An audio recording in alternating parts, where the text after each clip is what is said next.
My name is Emily Carter, and I grew up in Austin, Texas. I used to believe that love could fix anything, even broken people. I thought if you loved someone enough, you could heal them, protect them, and build a life together.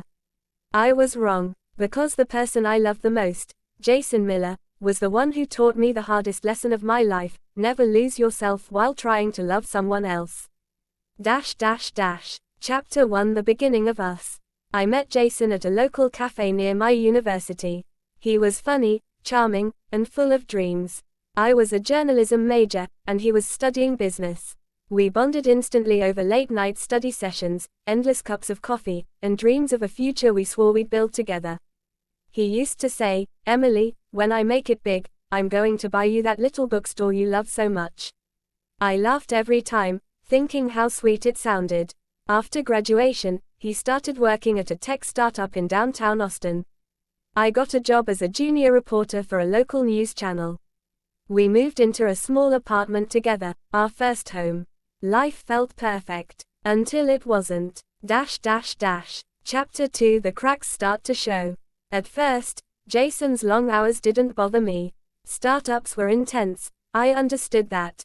But soon, the late nights turned into early mornings, unanswered calls, and vague explanations. He said, "I'm just tired, Emily. You wouldn't understand how stressful work is." But I could feel it. Something was changing. I started noticing how his phone was always face down, and how his laughter changed, softer, different. One night, while he was in the shower, his phone buzzed. A message popped up from someone named Sophie Speech Balloon. It read, "I can't stop thinking about last night." My stomach dropped. I didn't open the message, didn't confront him right away. Instead, I sat in silence, shaking. My heart refused to believe what my eyes saw. Chapter 3: The Truth Unfolds. The next morning, I asked him calmly, "Who's Sophie?"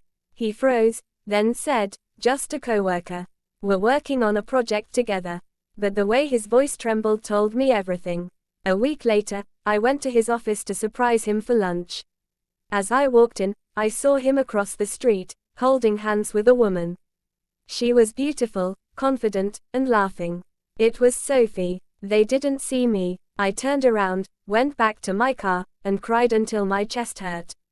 That moment broke something inside me, not just my heart, but my belief in love itself. Chapter 4: The Collapse. When I confronted him later, he didn't even deny it. He said, "I didn't mean to hurt you, Emily. Things just happened. Things just happened." Those 3 words echoed in my mind for days. I moved out that night, taking only my essentials. He tried to call me for weeks, apologizing, begging, saying he made a mistake. But I was done. Still, the pain stayed. I couldn't eat, couldn't sleep. My friends tried to cheer me up, but I felt like a shadow of who I used to be. Then, one morning, my best friend Rachel said something that changed everything. "Emily, stop giving him the power to define your worth. Take it back." Chapter 5: Finding Myself Again. I decided to rebuild, piece by piece. I started running every morning before sunrise. I joined a book club. I even began posting book reviews online, something I'd always wanted to do but never had the courage for. People loved my reviews, my voice, my storytelling. Within a few months, I had thousands of followers. Publishers started reaching out, sending me books to review. One day, my video titled, "The Book That Saved Me After a Breakup," went viral. For the first time, I realized my pain had a purpose. Chapter 6: The Sweet Revenge. A year later, I was invited to speak at a local women's empowerment event. The theme was, "Turning Pain into Power." As I stood on stage, I saw him, Jason, sitting in the audience. He looked shocked to see me up there, confident, smiling, and surrounded by people who admired me. After the event, he came up to me. "Emily," he said softly, "you look amazing. I've missed you." I looked him straight in the eyes and replied, "Jason, I don't hate you. In fact, I should thank you. You breaking my heart was the best thing that ever happened to me." He looked confused. I smiled, because it forced me to find myself. And with that, I walked away, not angry, not bitter, just free. Chapter 7. Moving forward. Months later, I published my first book titled, The Power You Gave Away. It was about reclaiming self-worth after betrayal. It became a bestseller on Amazon. Every message, every review, every woman who said my story helped her heal, that was my real revenge.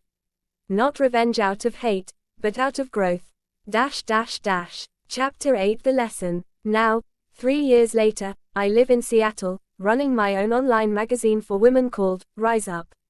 Sometimes, people ask if I ever forgave Jason.